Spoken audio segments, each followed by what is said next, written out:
So we're starting a brand new unit on functions, and the first thing we're going to look at is different graphs of functions.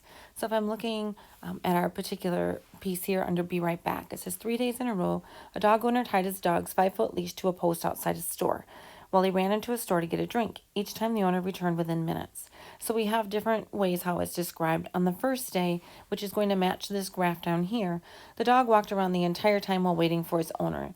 So our description doesn't necessarily say how it walked, but we can tell that it's getting further away from the post, it's coming back towards the post, it's getting further away from the post, it gets towards the post, and then starts walking away. Day 2 says the dog walked around the first minute, then laid down until its owner returned. That laid down until the owner returned is right here where there's no more movement. It got to a particular point and it stopped. Day 3, the dog tried to follow its owner into the store. That's going to be this really steep piece right here because he kind of was lunging at him probably. Then it started walking around the post, and then it got completely wound around the post, and the dog stayed there till the owner returned. So that's kind of what's happening here. We're not seeing the directions. We're able to see how far away they are from the post. We're going to answer some questions about this using our graphs. It says, how far away was the dog from 60 seconds? So on each day, I'm going to look at 60 seconds. There's a dot on the graph, and I can look and see what happened. And I just simply looking up at 60 and over at 4, so I know that I'm at 4 feet. Same thing on the next one. I can see that all my dots happen to be at 4 feet.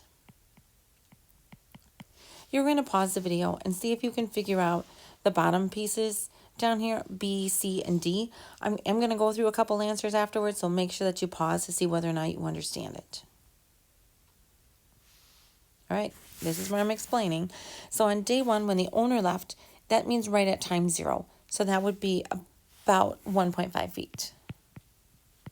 Oops, putting that in the wrong spot.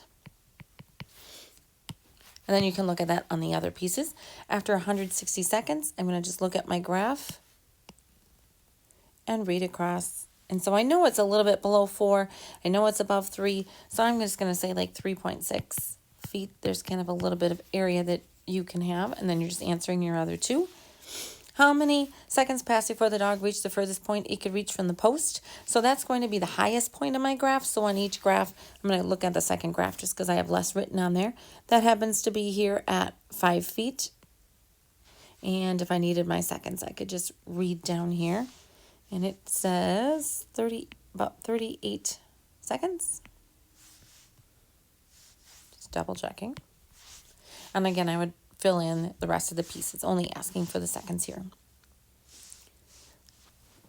Then you're going to go ahead and see if you can finish up 2 and 3. And this will all be sent in to Google Classroom when you are done.